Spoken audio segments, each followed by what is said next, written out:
evening and welcome to Football Friday Night postseason edition alongside Tony Quach. I'm Dave Saseski. Justin Dirks will join us in a second. The schedule has thinned out in Week 12, but still plenty of local teams in action, including a match right down the road at Spartan Stadium.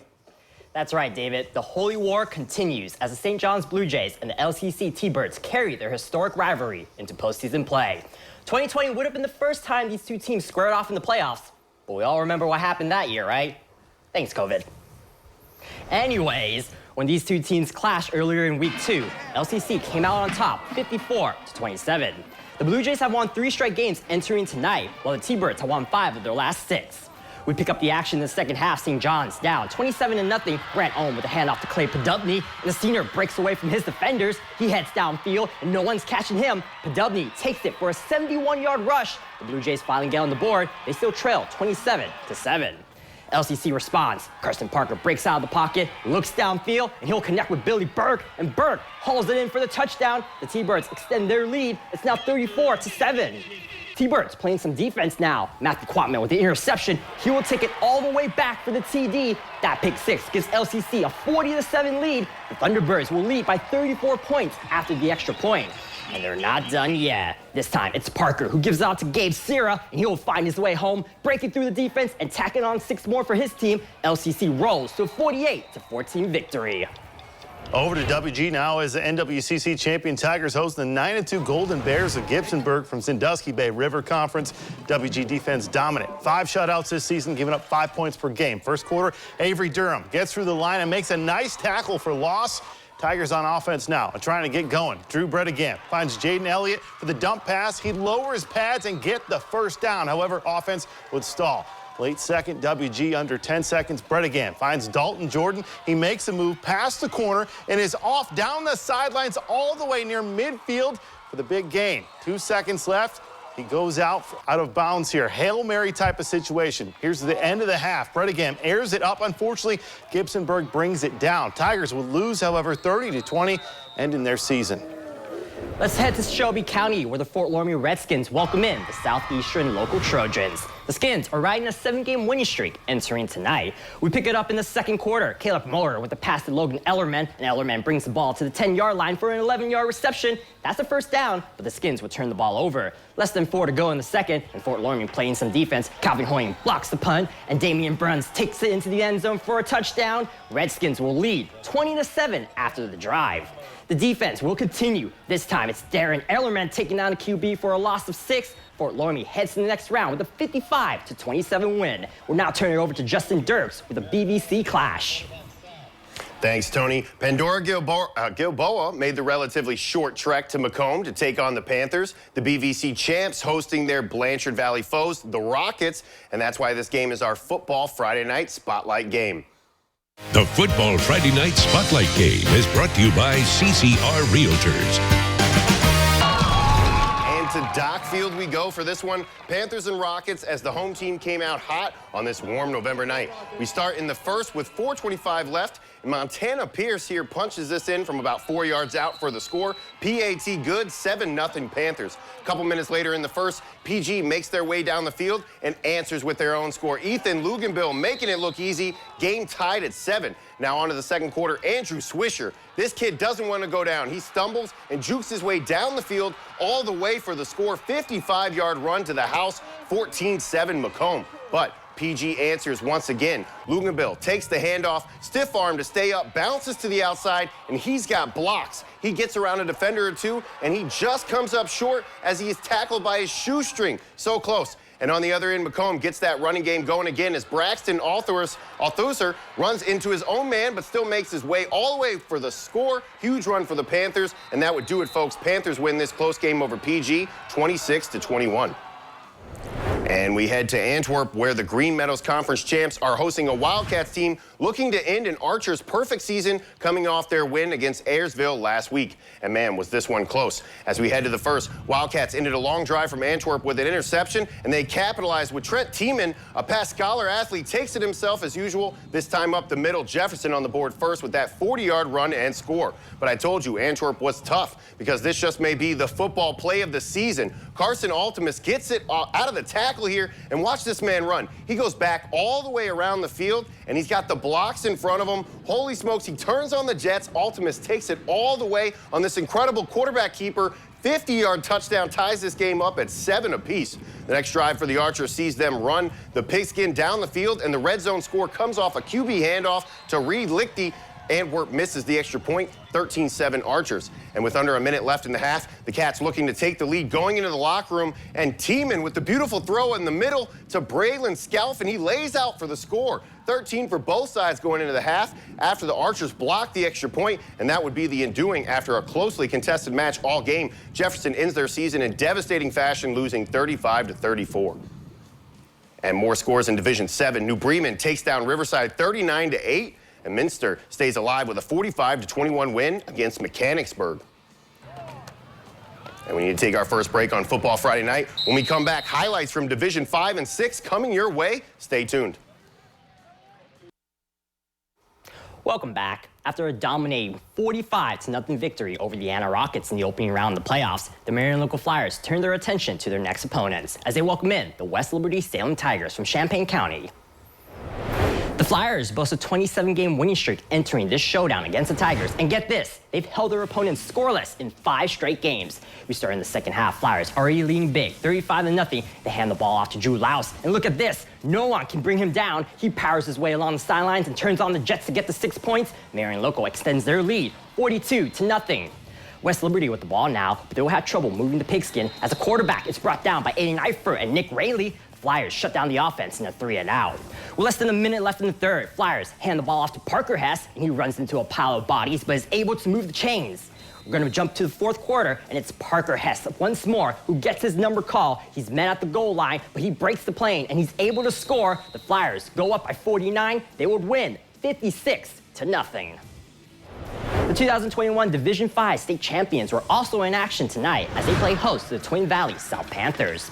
In the first quarter, Connor Stonebreaker hands it out to Michael Osborne, and he splits 2 defenders for a first down and more. That's a total of 41 yards on the play. Versailles would continue their drive. Now it's Stonebreaker who slings the ball over to Osborne, and he'll haul it in for a 16-yard reception. The extra point will be good as the Tigers now lead 7-0. How about some defense? Twin Valley trying to get something going, but it's Stonebreaker and Dominic Barga who tag team on this tackle. It's a loss of 2 on the play. We're still in the first. Now it's Stonebreaker who fires the ball downfield to Osborne once more. That's a 43-yard touchdown pass. Versailles doubles their lead. They go up 14-0. Tigers win 58-7, and they'll play Marion Local next Saturday at 7 at a neutral site. The Mustangs of Allen East repping the NWC loud and proud last weekend, coming off a 45-0 beatdown, looking to keep it going against Paint Valley Bears. They hung a 50 in their first playoff game. Last week, Mustangs dominating 28-0 in the third, doing it on both sides as they stopped the Bearcats on 4th down there with a gang tackle. Allen East offense takes over for the Bearcats. And then Jacob Hirschberger decided to take it himself, looking like a blur as he goes by the camera and the defense there. Hirschberger runs 38 yards for the score, 35-0 Allen East. Later on, Hirschberger to Joseph Hull in the flat, and Hull does the work, beating the defender down the sideline, picking up the big first down. And of course, well, it's just not a Mustangs highlight without the other Hull. We'll bring in Jack Hull. He takes it in for the score. Allen East dominates and advances, winning 49-0. Couple more scores here for you. Columbus Grove moving on. They win 34-22. Patrick Henry, however, losing tonight 31-22. Cavaliers hosting Huron. These two teams met 4 times before. Each was in a playoff game, with Coldwater winning all 4, looking to make it 5 at home. Opening drive of the game, Huron sets up a screen pass, but it's quickly snuffed out by Blade Boucher. He moves the Tigers back. Next play, Huron is going to send the ball to their receiver near their sideline, but it's once again the Cavaliers defense coming up big. Mason Welsh here brings the receiver down, denying any big gain. Again, late first quarter, now Cavaliers with the ball. Braylon Harlemer trying to make something happen. He scrambles to his left, finds his receiver Curtis Dewar, makes a defender miss, and picks up the first down. Second quarter action now. Cavaliers with the ball. They're down 3-0. Harlemer gets the ball and decides to take it himself. He moves the chains. Coldwater takes down Huron 14-3.